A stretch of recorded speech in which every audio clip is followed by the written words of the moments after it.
सहनाववतु सहनौ भुनक्तु सह वीर्यं करवावहै तेजस्विनावधीतमस्तु मा विद्विषावहै। ॐ शान्ति शान्ति शान्तिः। ॐ यं ब्रह्मा वरुणेन्द्ररुद्रमरुतः स्तुन्वन्ति दिव्यैस्तवैः वेदैः साङ्गपदक्रमोपनिषदैः गायन्ति यं सामगाः ध्यानावस्थिततद्गतेन मनसा यस्यान्तं न विदुःसुरासुरगणाः देवाय तस्मै नमः देवाय तस्मै नमः। So after having elaborated upon the purpose of Bhagavan's avatar, Bhagavan then enters into a different topic. Bhagavan says, my birth and my actions are divine. The one who knows the divinity of my birth and my actions, such a person, he becomes one with me.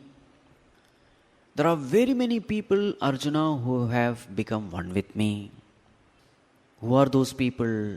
Manmayaha Mam upashritaha Vitaraga bhayakrodhaha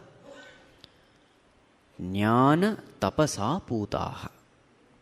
These are the people who have purified themselves by holding on to me, by keeping me as the highest goal in their life, taking total refuge in me, and thus getting rid of all the negativities of the mind, impurities of the mind.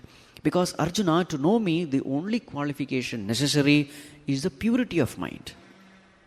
And such people who have attained that purity, after having gained the knowledge, through the austerity of knowledge, they have become one with me. So then naturally the question is, if such a great goal is possible in this life, Bhagavan, why is it that you don't enforce this knowledge upon others? So Bhagavan says, Arjuna, I don't enforce anything upon others. With whatever attitude, with whatever maturity others approach me, with the same attitude, I reciprocate, I bless them. With whatever attitude people approach me, I bless them in the same way, fulfilling their needs. So unless they seek, I will not give this knowledge. Giving this knowledge will be a waste. Then Arjuna's question is, Bhagavan, if that case, why is it that people are not seeking you? This being the highest in life. Bhagavan says, Arjuna, the higher the goal, the greater the price to be paid. This is a law of this universe. If you want the higher thing, you have to pay the higher price. Duplicate things get cheap, but the original things, you will have to pay a high price. So in this world, there are cheap pleasures available, and they are quickly available. Do you want spiritual bliss or do you want worldly pleasure? Both are happiness. Spiritual bliss is of the highest nature, but for that there is effort involved. There is discipline necessary. There is purity. Lifelong discipline is necessary. So therefore people are not ready to pay that price. Whereas worldly pleasures are kshipram, quick, immediate. No effort is necessary. So therefore people are tempted by these worldly pleasures. But Arjuna, know for sure, all these worldly pleasures are temporary and ultimately they give only pain. So a day will come when wisdom will arise in them and they will seek me. all of them, consciously or unconsciously, are coming towards me alone. If not in this birth, next birth. If not next birth, maybe after thousands of births. This birth-death cycle will continue till they reach me. Till they know themselves to be none other than me. Till they become one with me. So up till this we have seen. Now Bhagavan takes up a very debatable topic. Let us chant verse number 13. Chaturvarnyam maya srishtam gunakarma vibhagashaha tasya kartaramapi mam vidya kartaramavyayam. Yes. What does Bhagavan say? Chaturvarnyam maya srishtam. The 4 castes have been created by me. I am the initiator of the 4 castes. Based on what? Guna, karma, vibhagashaha. Based on guna and karma. So whatever caste you see in the society, it is created by whom? Bhagavan says, I have created it. Bhagavan, you have created so much of confusion in the society. Then I would like to say, now we have to see what is this caste system.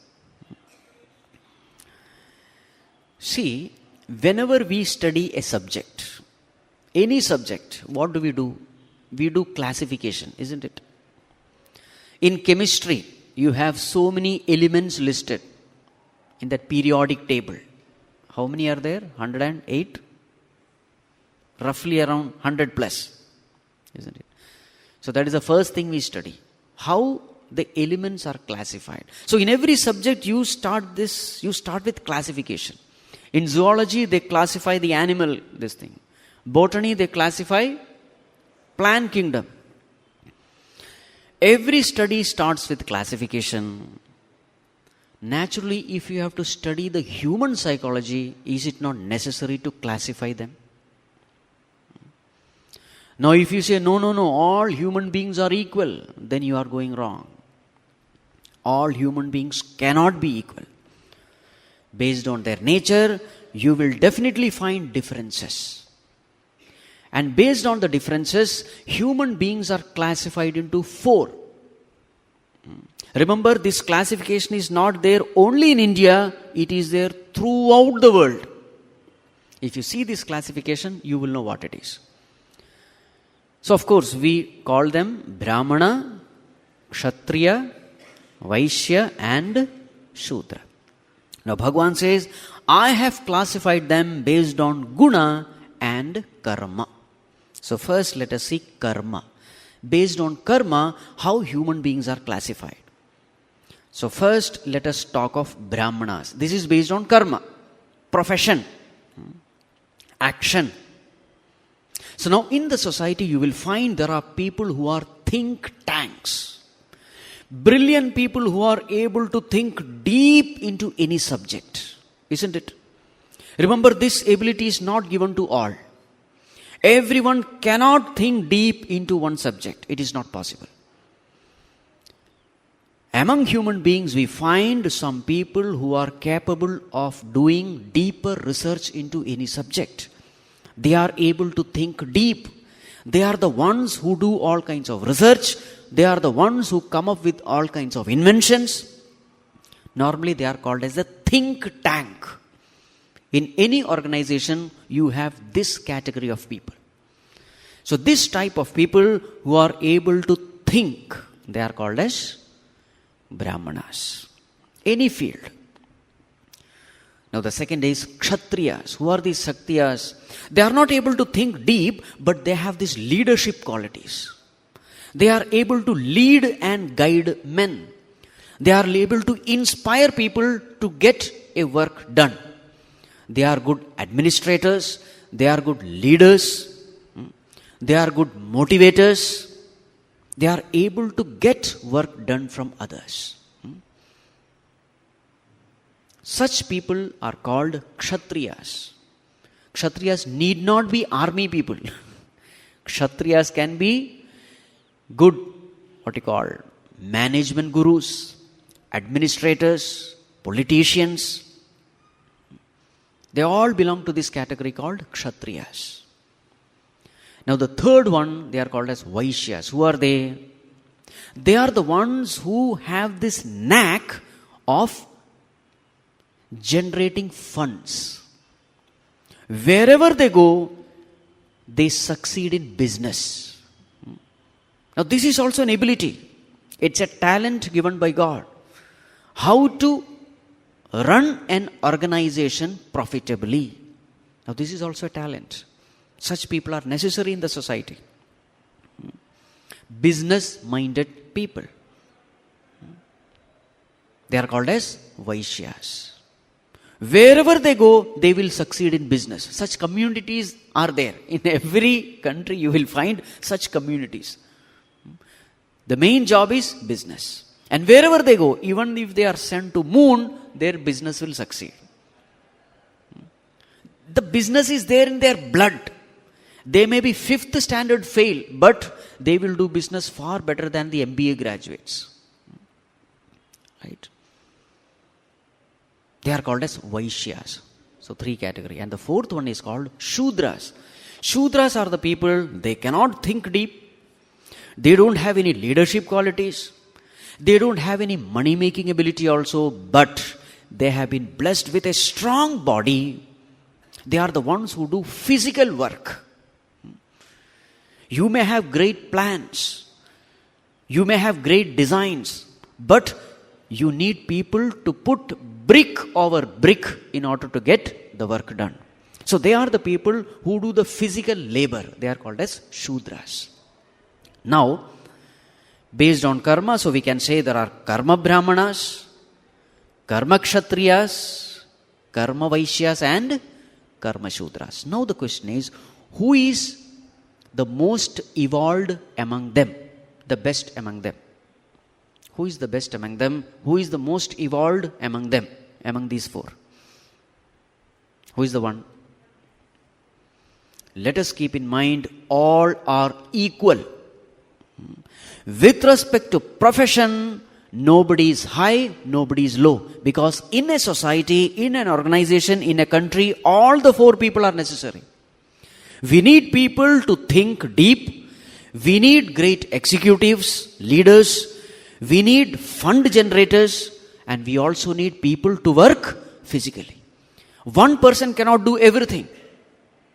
All the 4 categories of people are necessary if a society has to function smoothly, if an organization has to function smoothly, even if a nation has to function smoothly. So with respect to karma, nobody is superior, nobody is inferior. Clear? Remember, these 4 categories are there not only in India. Brahmanas are there in every country, if this is the definition. Now the next is, here it is said guna, but before guna, we will come to one more category. It is called jati, by birth. So Brahmana jati. Jati Brahmana means who? The one who is born in Brahmana caste. So similarly we have jati kshatriya, jati vaishya, jati shudra. By birth a person is Brahmana, kshatriya, vaishya or shudra. Now with respect to jati, who is superior, who is inferior? With respect to jati, who is superior, who is inferior? Whom we can consider the most evolved? Again, with respect to birth, nobody is inferior, nobody is superior. They are all equal. Just because you are born in a Brahmana family, in no way you are superior. Just because you are born in a Shudra family, in no way you are inferior. By birth also they are same. Right. So karma over, jati over. Now the third one is guna. Guna means what? Based on gunas. Gunas means sattva, rajas and tamas. Sattva represents purity. Rajas represents activity. And tamas represents dullness, inactivity. So who is a guna brahmana? Guna Brahmana is the one who has maximum sattva. Next to sattva is rajas. Next to rajas is tamas. So if you want to code it, S-R-T. They are called as Guna Brahmana. So Guna Brahmanas are the one who have a very pure mind. They are very rich in all noble values. Love, compassion, humility, service, selflessness. In all these virtues they are very rich. Such people are called Guna Brahmanas. Now next one is Kshatriya, Guna Kshatriya. Who is a Guna Kshatriya? For him the order is R-S-T. R means Rajas. So first comes Rajas, meaning he is a very active person. But since R is followed by S, Sattva, he is selflessly active person. Because Sattva follows Rajas. So he is a very active, activity-oriented person, but that activity is backed by selflessness. Such people are called Guna Kshatriyas. R-S-T. What about Brahmanas? S-R-T. Now the third one is Vaishyas. Guna Vaishyas. What is their order? R-T-S. Vaishyas are also very active, but they are selfishly active. Guna Kshatriyas are selflessly active. Guna Vaishyas are selfishly active. So therefore R-T-S. Now the fourth category, Guna Shudras. What is their order? T-R-S. They are very dull people, lazy people, self-centered people, no activity. If at all some activity is there, only selfish activity. Sattva is last. So this way, based on gunas, we have this classification. Now the question is, with respect to guna, who is the best? Who is superior with respect to gunas? Can we say all are equal? No. With respect to guna, definitely, no doubt, Guna Brahmanas are the most evolved. With respect to gunas, Guna Brahmanas are the most evolved because their mind is extremely pure, and any person who has a purity of mind is very near to God. Therefore, he is worshipful. He has to be revered. We should prostrate unto him because he is next to God. He is the one who is the fit person to realize God. With respect to evolution, what decides your superiority or inferiority is how much selfless you are, how much noble you are, how pure your heart is. This determines your evolution. So with respect to guna, no doubt we can say Guna Brahmanas are superior to all others. With respect to karma, all are equal. With respect to jati, all are equal. With respect to gunas, there is that is the what you call descending order. Guna Brahmana first, then Guna Kshatriya, then Guna Vaishya, and then Guna Shudra. Now, it is possible that a person is jati Brahmana, but a Guna Shudra. It is possible that a person is jati Shudra, but a Guna Brahmana. Got it? A person, it is possible that he may be born in a Brahmana family, but according to his, what you call, virtues, he may be the lowest. A person may be born in a low caste, but he can be a Guna Brahmana. There are very many saints who were born in SC/ST class, but great saints. There are cobblers, there are businessmen who have become great saints. Valmiki was a dacoit. Isn't it? So in no way your jati is going to determine your evolution. What determines your evolution is your gunas, your virtues. Now, the point here is, you need not try to change your jati. You need not try to change your karma, your profession. What are you supposed to change? You are supposed to change your guna, which is possible. Changing one's jati, it is not in my hands. Changing my karma also may not be in my hands, but changing my guna, improve my guna, is in my hands.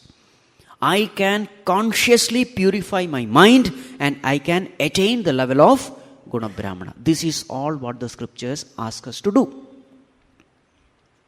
Right? And this guna brahmana is what Bhagavan earlier called as sadhu. So paritranaya sadhunam. I am here to protect the sadhus. Who are the sadhus? These guna brahmanas are the sadhus.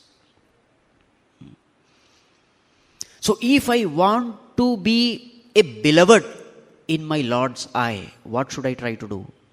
I should try to become guna brahmanas. Bhagavan loves guna brahmanas.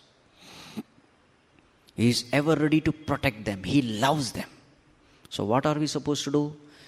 We should live a life in such a way that in the eyes of the Lord, we become lovable. Isn't it? Such should be our life. Our life should be dharmic. This is the point. All problems in this nation took place when Jati Brahmana was considered to be Guna Brahmana. This is where we made the mistake. Somewhere, our birth itself, we mistook it to be Guna. And then what happened? The Jati Brahmana started exploiting the, remember, this verse was wrongly quoted. Chaturvarnyam maya srishtam. See, God alone has created this. So therefore, we are superior. So naturally, in the society, the Brahmanas and Kshatriyas became superior. They started exploiting the lower caste people. And naturally, the whole social order got disrupted. All the concept of untouchability, etc. came. And then what happened? The entire nation became weak. And when the nation became weak, Britishers came and conquered us. Mughals came and conquered us. So if we were under this British and Mughal rule, who is to be held responsible? Remember, the Brahmana class is supposed to be held responsible because they are the people who are supposed to study the scriptures, interpret the scriptures in the right way, and give the right understanding to the people. They did not do this. Because Brahmana class failed in their responsibility, the country became weak, and a weak country others could easily conquer. So if there is one class who is responsible for all the defects in this country, we must say it is the Brahmana class. They misused their power given to them. When the higher people become corrupt, the entire system collapses. This is what happened in USSR also. Everywhere this is what will happen. Whether it's an organization, whether it's a family, whether it's a nation, the moment the upper class become corrupt, everything collapses. So as far as the classification is concerned, there is nothing wrong. But yes, we have to understand the way it has to be understood. Now let us move on. Now this particular point, this is not the main theme. The main theme is, Bhagavan says is, Tasya kartaram apimam vidhi akartaram avyayam. Now let us go to the next topic, which is the most important topic in this chapter. So Bhagavan says, I am the creator of the four castes. I created it, but I still remain a non-creator. Though I am the karta, I still remain akarta. Though I am the doer, I still remain a non-doer. Now, in the very same line, there is contradiction. Bhagavan says, I am the karta, but actually I am akarta. From here onwards, the next topic takes up. So what does Bhagavan say? Though I have created all the four castes, but actually speaking, I have not done anything. Viddhi akartaram avyayam. Understand myself to be akartaram, non-doer. Avyayam. Avyayam means changeless. Avyayam means birthless. Birthless and deathless. From here onwards, the divyatva of karma is going to be expounded. Let us chant 14, 15, 16, 17 together. Namam karmani limpanti name karma phale spruha iti mam yobhijanati karma bhirna sabadhyate evam jnatva kritam karma purvairapi mumukshubhihi kuru karmaiva tasmatvam purvaih purvataram kritam kim karma kimakarmeti kavayopyatra mohitaha tatte karma pravakshyami yajñātvā mokṣyase shubhāt karmano hyapi bodhavyam bodhavyam cha vikarmanah akarmanascha bodhavyam gahana karmano gatihi. Yes.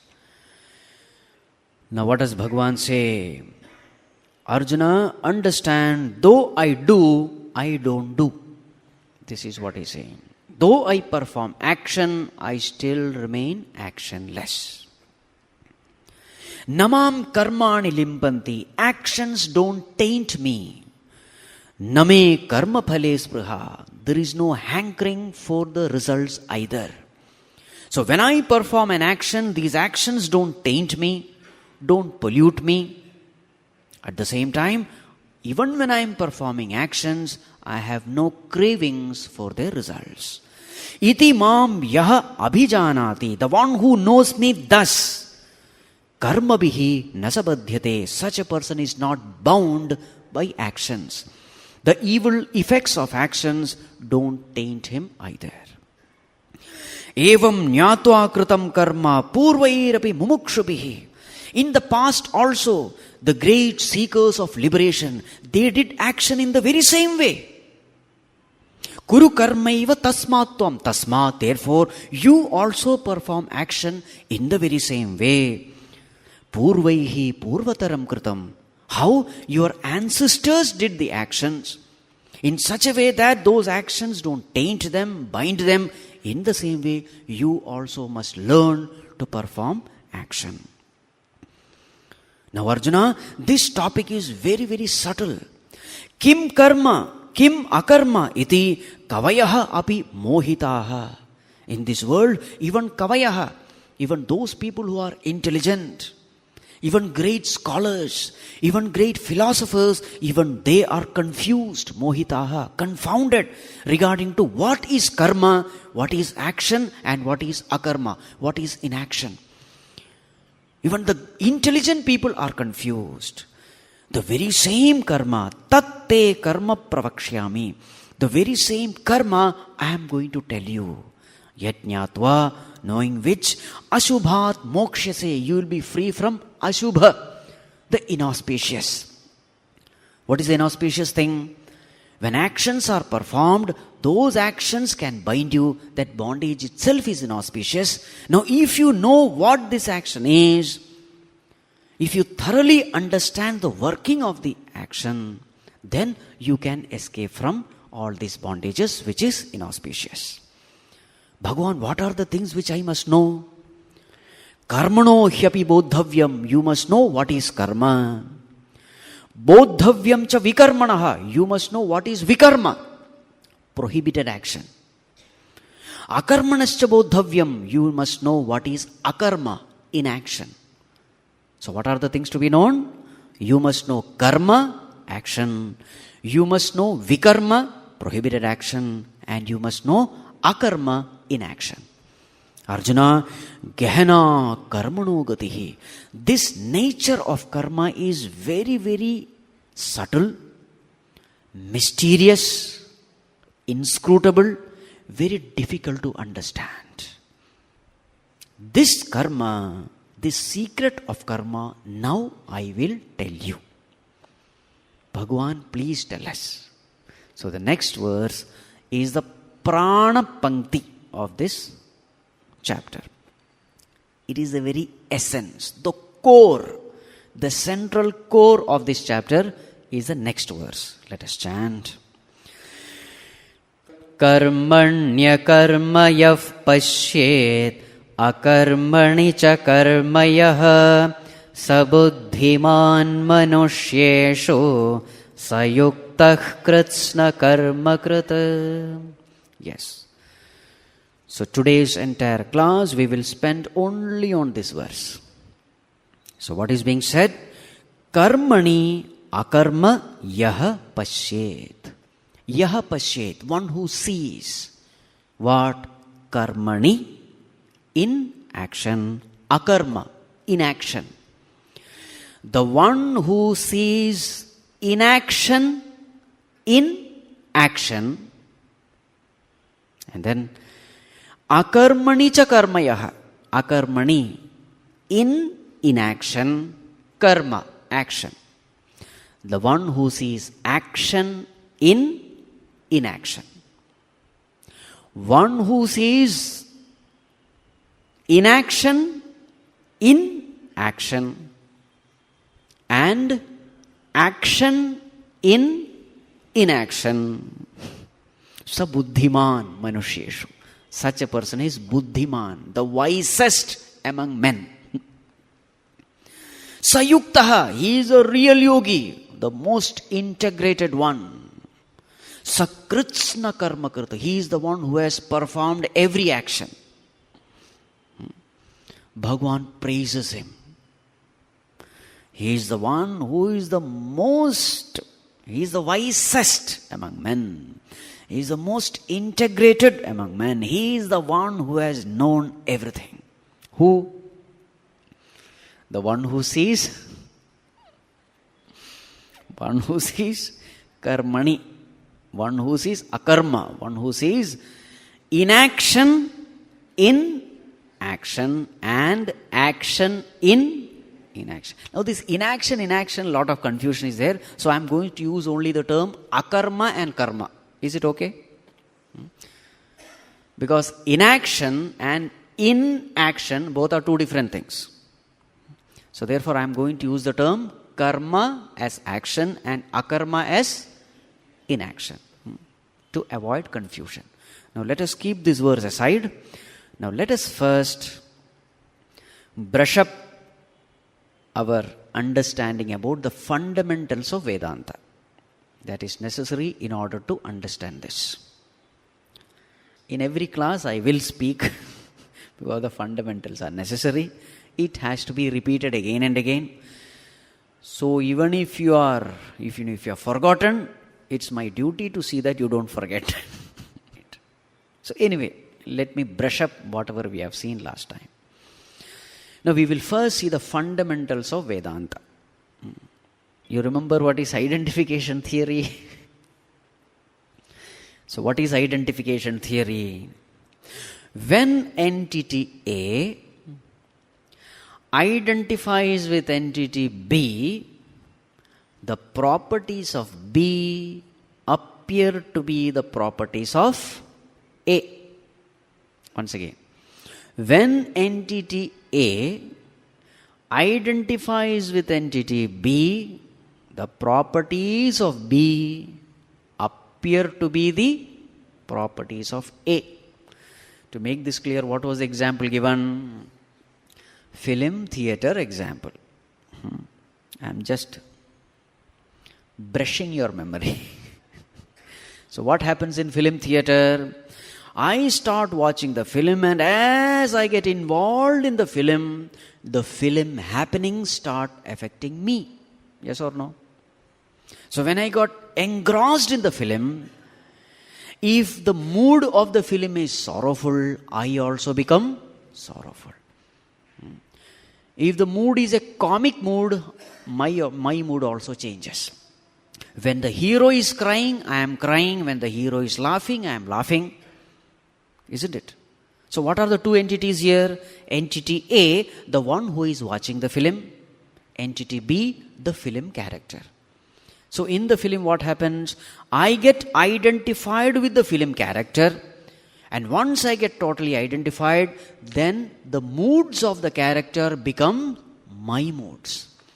If the hero is crying, I am crying. If the hero is laughing, I am laughing. So the ups and downs of the filmy mood decides my mood. Correct? So what is happening? Entity A, the person who is watching the movie, identifies with entity B, the film character. Now because of this identification, what happens? The properties of B appear to be the properties of A. What is the property of B? The hero is crying. So that property becomes the property of the one who is watching the movie. He also cries. Is it fine? When entity A identifies with entity B, the properties of B appear to be the properties of A. Now let us keep this example aside. Now let us come to Vedanta. In Vedanta also we define two entities. What are the two entities? Consciousness and matter. These are the two entities. Entity A, consciousness. Entity B, matter. Now what is matter? Anything that is made of 5 elements is matter. What are the 5 elements? Akasha, Vayu, Agni, Jala, Prithvi. Space, air, fire, water, earth. Anything that is made of the combination of these 5 elements, it is called as matter. So whatever we see in this world, it is matter. What about the body? Body is also matter because body is nourished by food. Food is matter. So therefore, body is also matter. What about the mind? Mind is also matter because even the mind is nourished by food. If you don't eat for few days, your mind will not function. So therefore, the mind is also nothing but matter. Now there is only one thing which is not matter, that is consciousness. Remember, when we use the term consciousness, it is not the same meaning in the way the medical people use consciousness. Medical people also use the term consciousness. He came back to consciousness. He lost his consciousness. Remember, that is not the meaning here. Here it's a technical term. In the medical term, whenever they use consciousness, it is a state of the mind. So when a person, when they say he lost consciousness, what it means is the mind is switched off.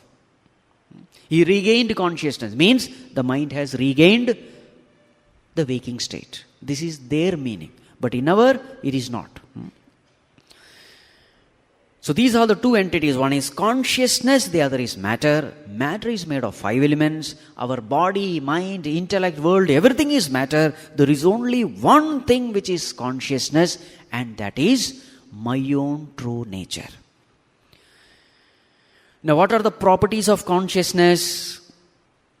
So what are they? I will revise. Number 1, first one, Sat. Sat means existence. Number 2, Chit. Chit means consciousness. Number 3, Anand. Anand means bliss. Now these are all the properties of consciousness. These are all the ways in which consciousness is described.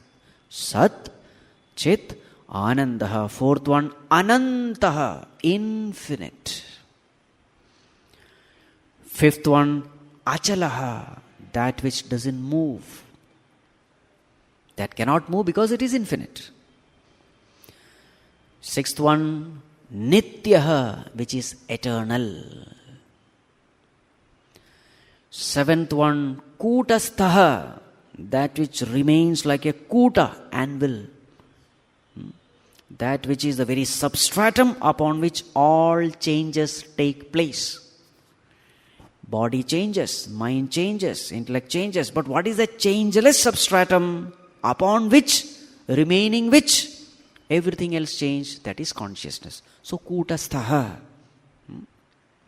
Seventh one. Eighth one.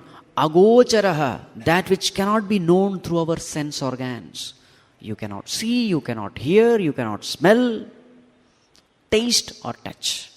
Agocharaha or atindriyaha. Eighth. Ninth one, achintyaha. Consciousness cannot be thought of. Mind cannot grasp it.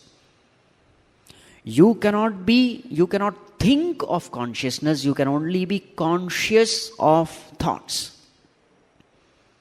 Consciousness can grasp the thought, but thoughts cannot grasp the consciousness. Achintyaha. Next one, aprameyaha, which cannot become an object of knowledge. Why it cannot become the object of knowledge? Because it is the subject. It is the I. Aprameyaha. How many terms? 10. 11th one, anirdeshyaha, that which cannot be described. It cannot be described because it doesn't have any properties. Only a thing with property can be described. It is red in color, it is sweet in taste, they are all properties. When something has no property, how will you describe? So, anirdeshyaha. Next one, Atma. What is this consciousness? It is the very self in me. It is me. Atma, the real me. The core entity in me. The essential me. The true me. It is Atma. The next one, Sakshi. It is the ultimate witness. Sakshi. 13 over. 14th one, Akarta, non-doer. 15th, Abhokta, non-enjoyer. So these are the famous terms through which this consciousness is described. An attempt is made to describe this consciousness. So these terms you will find in Upanishads, in Gita, repeated very many places. The important ones have been listed down, almost 15 of them. Right? So what is the nature of this consciousness? It is Sat, it is existence absolute. Sat also means truth. So it is the absolute truth. So it is something that which can never become non-existent. It can never die. It is Chit, it is the knowing principle in you. You are conscious of everything because of consciousness. You are aware of everything because of consciousness. This consciousness in you is the ultimate truth. This consciousness in you is none other than God. And what is its nature? Anand, it is infinite bliss. Right? It is Anantaha, it is infinite. So if you see the properties of this consciousness, you will find it is the description of perfection. You cannot expect anything more than this. Right? So this is the description of true me. Now what is the mistake I have done in my life? Instead of identifying myself with the true me, I have identified myself with what I am not. And what is that which I am not? The body, the mind, the intellect. So what happens when you identify with your body? So what does the theory say? When entity A identifies with B, what will entity A experience? Not the properties of A, but the properties of B. What you identify, that you will experience. Now you are infinite consciousness. Now since you are not identifying with consciousness, you will not experience the properties of consciousness. You will experience the properties of the body upon which you are identified with. Now what is this body? What is the nature of the body? Asti, jayate, vardhate, viparinamate, apakshiyate, vinashyate. The body first exists in the mother's womb. Then it is born. Then it grows. Then it matures. Then it decays and dies. So every body has got a date of birth. Every body will have a date of death. Now when I identify with this limited body, what will be my experience? My experience will be limitation. When I identify with an imperfect body, what will be my experience? My experience will be imperfection. It is not that I have become imperfect, but it is only that because of identification, I feel as though I am imperfect. Every body is imperfect, every mind is imperfect, every intellect is imperfect. Every BMI is imperfect, every BMI is limited. So when I identify myself with an imperfect, limited entity, my experience is that of imperfection, my experience is that of limitation. This is called samsara tapatraya. Right? You are infinite, but you don't know that you are infinite. Because of identification, you think you are finite. You think you are useless. You think you are good for nothing. What does scripture say? Oh fool, you are God himself. You are infinite. You don't know who you are.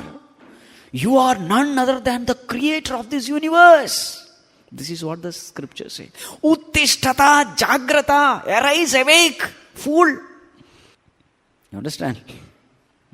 Oh amritasya putra, oh children of immortality, arise, awake. So now, why is it that today I am experiencing imperfection? I am experiencing imperfection because I am not identifying with what I am identifying with what I am not. So if I want to come out of this imperfection, come out of this limitation, what should I do? I should disidentify myself with what I am not, and I should identify myself with what I am. Got it? Problem was created because of identification. Solution is in terms of disidentification. Take the movie theater example. Why am I crying in the movie theater? I am not crying for my problems. I am crying for the hero's problem. Isn't it? So if I have to stop crying in the film theater, what should I do? In the film theater, I am not crying for my problems. I have different problems of my own at home. In the theater, I am not crying for that problem. I am crying for an unreal problem of an unreal character. Correct? So if I have to stop crying, what should I do? Stop identifying. That's all. Shift your attention from the film. Shift your attention to the reality of the world. Your crying will be over. Isn't it? In the same way, in the real world, I am crying. Why? Because I have identified with the body, mind, intellect, which I am not. So if you have to stop crying, what should I do? Shift your attention from what you are not to what you are. Clear? Yes. Now let us come to this concept. Now here in this verse, the property of consciousness as akarta abhokta is highlighted. So what is the essence of all this discussion? We are none other than consciousness. We are not matter. This is the discussion.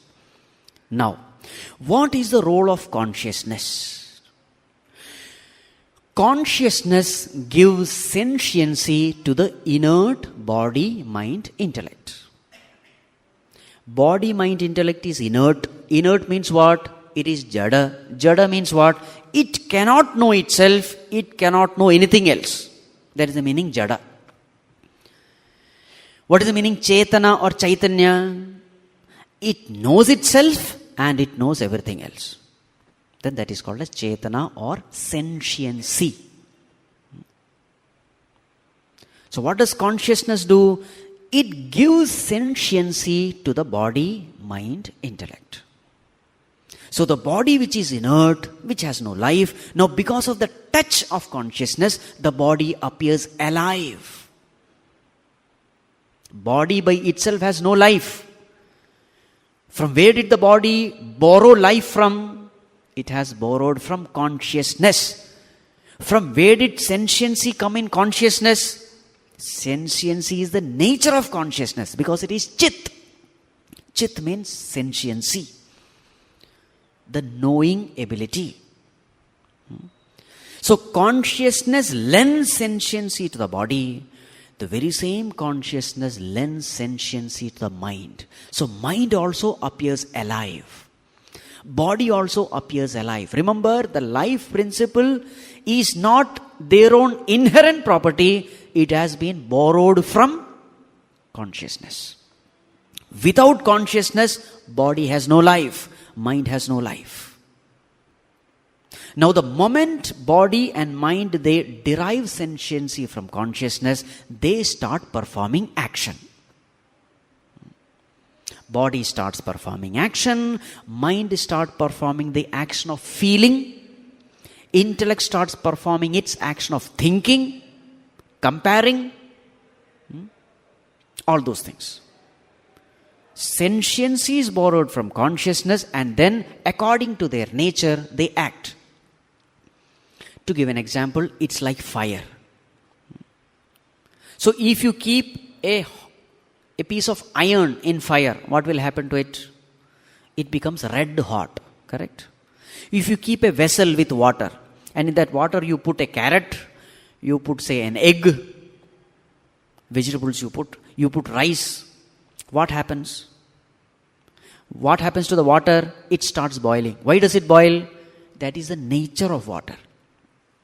The heat is the same, but different objects react to the heat differently according to their nature. A piece of iron becomes red hot because that is its nature.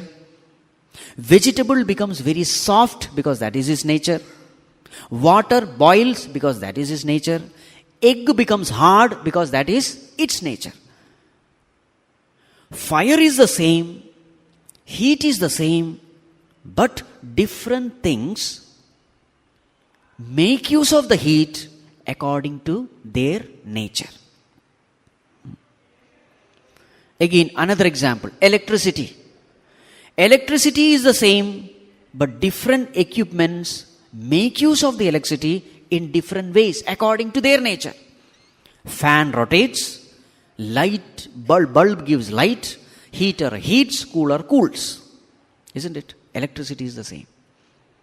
Now the point to be kept here is, when fire is heating the vegetables, is fire doing anything? Is there an action involved? A deliberate action involved? No.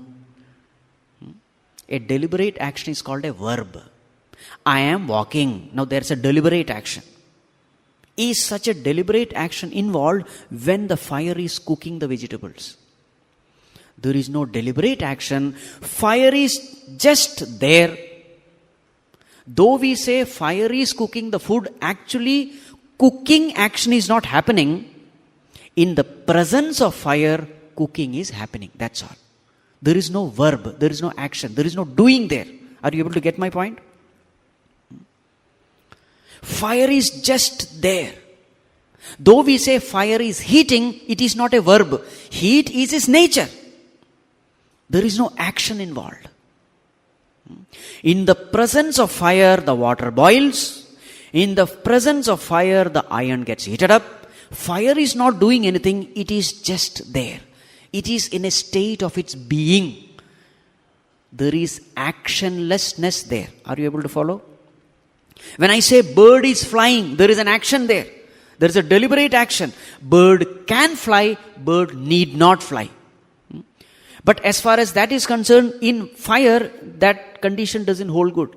You cannot say, fire may give heat, fire may not give heat. No. Fire gives heat. It is its inherent nature. So therefore, there is no action involved. Though we may say fire is cooking food, there is no action involved. Are you able to follow? Though we may say electricity is energizing all of them, there is no action involved. Electricity is just there. In its presence, things are happening. Though I may say mirror is reflecting things, this reflecting is not an action. It is its nature. There is no action involved. There is akarma there. In the same way, when consciousness enlivens BMI, there is no action involved. Giving sentiency is the nature of consciousness, there is no action involved. Just like giving heat is the nature of fire, giving sentiency is the nature of consciousness. But once the sentiency is received from consciousness, what does the BMI do? Body performs action. Ears are able to hear. Eyes are doing action of seeing. Nose is doing the action of smelling. Isn't it? Tongue is doing the action of tasting. Heart is doing the action of heart beating. Kidney, liver, everything is functioning, borrowing the sentiency from consciousness.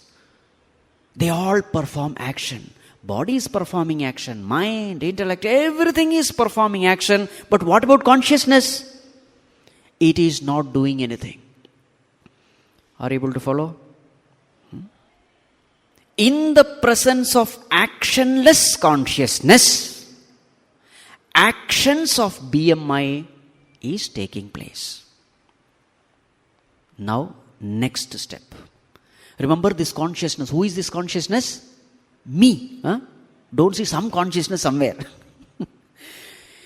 Now, the consciousness, what am I doing? I am lending sentiency to BMI, and therefore the body, mind, intellect is functioning. I am not doing anything. But the moment I identify with the BMI, what happens? The moment I identify with the body, bodily actions as though become my actions. The actionless consciousness, when I identify with acting body, I no longer remain actionless, I become actionful body. You are getting? That is the property of identification. Wherever you identify, that property you will experience. If I identify with consciousness, what will be my experience? My experience will be immortality. My experience will be deathlessness. My experience will be infinite bliss. But suppose I identify with body, then bodily actions will be my actions, bodily limitations will be my limitation. The question is, where are you identified with? The moment the infinite consciousness, identify with, the moment the actionless consciousness, identify with body which is full of actions, the bodily actions as though become my action. Now, what is the condition? Though I am actionless, I become as though actionful. Now what will I say? I am performing action. I am thinking. I am feeling. These are the statements of ignorance. Ignorance about the self. I don't know myself, therefore I say, I have done it, I thought, I did, this is my idea, I felt sad, I am angry. All these feelings, emotions, thoughts, everything belongs to BMI, which is not you. But the moment you identify with that, their property becomes your property. To give a very good example, I hope you have seen cricket match. Let us assume India is playing against Pakistan. What are you doing? You are sitting there as a couch potato in the sofa, doing nothing. You are watching the match. Nail-biting finish. Right? You are tensed up. Remember, you are akarta. You are not doing anything. You are just sitting there. But the moment you identify with, because you are an Indian, naturally you will identify with the Indian team. Now the Indian batsman is batting. When he hits a 6, now since you are identified with that batsman, his action becomes as though your action. Now you also jump from your sofa. Correct? Actually speaking, that person has nothing to do with you. He is some stranger, born somewhere, in nowhere related to you. But this thinking that I am an Indian, he is an Indian, so therefore we are one. What has happened? Identification has happened. Now the moment identification has happened, his action becomes your action. His success is your success, his failure is your failure. Isn't it? He hits a 6, you feel as though you have hit a 6. He is clean bowled, now you feel as though you are clean bowled. Yes or no? Now see how the akarta becomes karta. That's the point. The moment you identify with someone, that someone's action become your action. That someone's reactions become your reactions. What is the truth? The truth is you have nothing to do with that person. Suppose you sit watching the same match, totally disidentified. What will happen? Nothing will happen. Whether he is bowled or he hits 6 or whatever be the consequence of the match, whatever be the outcome of the match, nothing is going to happen to you. Why? Because you are not identified. Suppose it's a match between New Zealand and Zimbabwe. You will sit there like a sthita prajna, mahatjnani. Nothing will affect you, isn't it? The ups and downs in the game is not affecting you. Why? Because there is nowhere where you can identify. Neither can you identify with New Zealand people, nor can you identify with Zimbabwe people. This is life. Another example. A mother is watching the drama of her child. Some fancy dress, something the child is doing. Now the child has forgotten the dialogue. Now who is tensed? The mother here does all Bharatanatyam here. Isn't it? Why? The mother is so identified with the child that child's action is mother's action now. Child's failure is mother's failure. Isn't it? In fact, child has no problem because the child has no ego. Child turns around, smiles at everyone. That forgetfulness of dialogue is also okay for the child. But the mother is not like that. She is miserable. Isn't it? Because her status is at stake. Everybody is watching. Her pride is at stake. What I am trying to say is, when you identify with something, that property of something becomes your property. Now what is being discussed here? We are talking of action. Where does the actions take place? Actions take place at the body level, at the mind level, at the intellect level. Actions doesn't take place at consciousness level. Consciousness is akarta, actionless. If at all the actions are taking place, they are taking place at the body, mind, intellect level. But in my ignorance, what have I done? Instead of identifying with consciousness, I have identified with BMI. Now the actions of the BMI becomes as though my actions. Right? Now what does Bhagavan say? He is Buddhiman. Who is Buddhiman? Now come to this verse. What is being said? Karmani akarma yaf pasye. The one who sees karmani in action. in karma, one who sees akarma in karma. Where is karma happening? Body level. Where is akarma happening? Consciousness level. Now what is this person seeing? He is seeing akarma. Even when karma is happening at the BMI level, what is his experience? Akarma. Means what? He is identified with consciousness.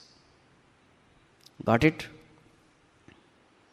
Even though at the bodily level actions are happening, his experience is not action, his experience is actionlessness, because his identification is with actionless consciousness. Clear? Now see the next term. Akarmani karmayaha. Yaha akarmani, in akarma, one who sees karma. One who sees karma in akarma. Now here akarma stands for the bodily akarma. Now there is a person who is sitting. I will not move my body. I will not speak. Now some people are there who practice mauna in the name of spirituality. You should see their misery that day. They are very talkative person. So someday they decide this kind of tapas I must do. I talk too much. At least this day I have to practice mauna. Now what is mauna? Body becomes extremely active.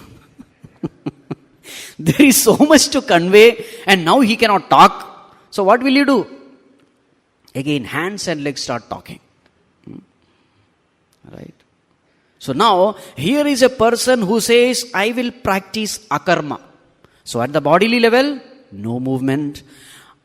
At the speech level, no talking. At the mind level, no thinking. Now, what is his condition? Though he is externally appearing to practice akarma, what is actually happening? He is practicing karma only. He is striving hard not to act. Now, isn't it action? He is striving hard not to speak. Now, isn't it an action? He is putting forth effort not to put forth action. Now, that effort also has to be considered as action. This is the meaning. Yaha,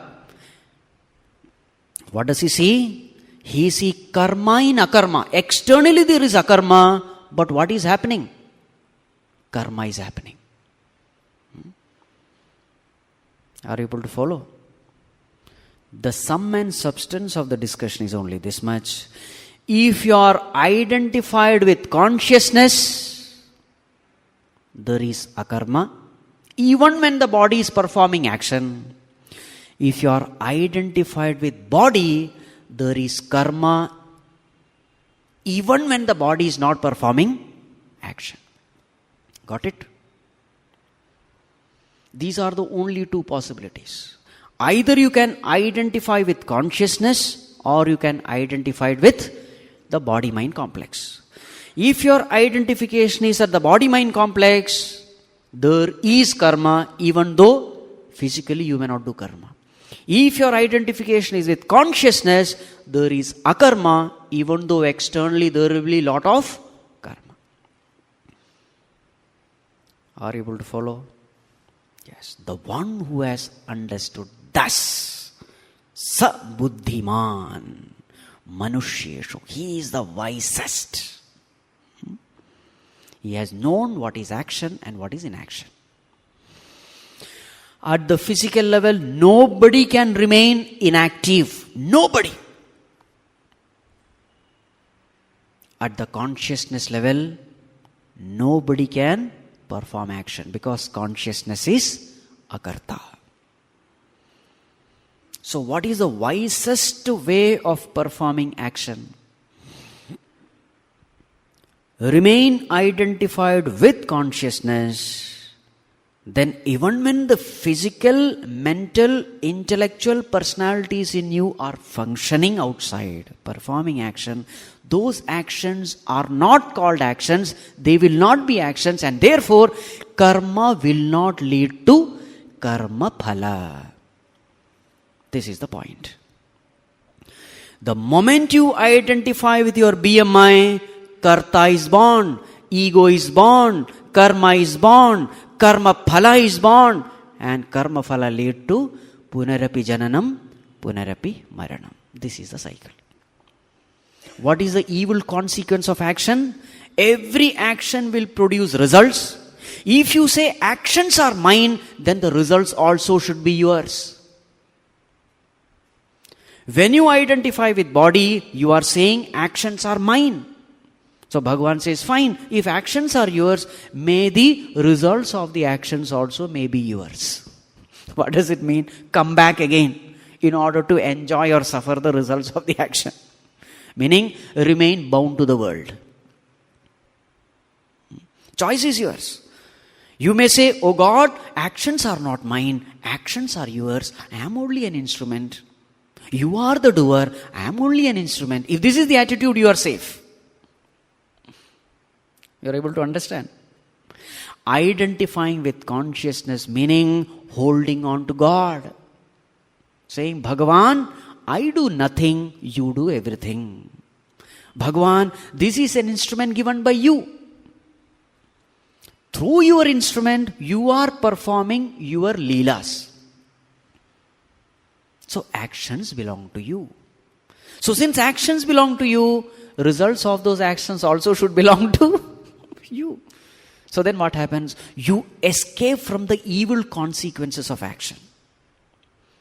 What is the evil consequence of action? Karma, karma phala, punarapi jananam, punarapi maranam. This is the evil consequence. Of course, karma leads to vasanas also, all those things. It's called anartha parampara. It's not one, anartha, most inauspicious. But what happens when you identify with consciousness? The properties of consciousness becomes your experience. What are the properties of consciousness? Sat, Chit, Anand, Anand, Nitya. Wow, great. So this is the art of performing action. Now what is the name of the chapter? Jnana Karma Sannyasa Yoga. Karma Sannyasa. Karma Sannyasa doesn't mean giving up action. What does Karma Sannyasa mean? Disidentifying with that which is performing action. So that is why it is called Jnana Karma. Jnanena Karmanam Sannyasa. You are not stopping your action. You are fulfilling your responsibilities. You are doing your duties. You are not running away from your duties. You are performing it, but at the same time, there is no sense of doership. I do it. No. Bhagavan does it. Bas. Then who are you? I am a mere witness. Or I am a mere caretaker of this body. This body belongs to God. I am a mere caretaker. Bas. Then you are safe. You are protected. Right? Now, the glory of this knowledge Bhagavan gives by describing jnanis. How do they live their life in this world with this knowledge? How blissfully they live in this world. That is the next topic we will see tomorrow.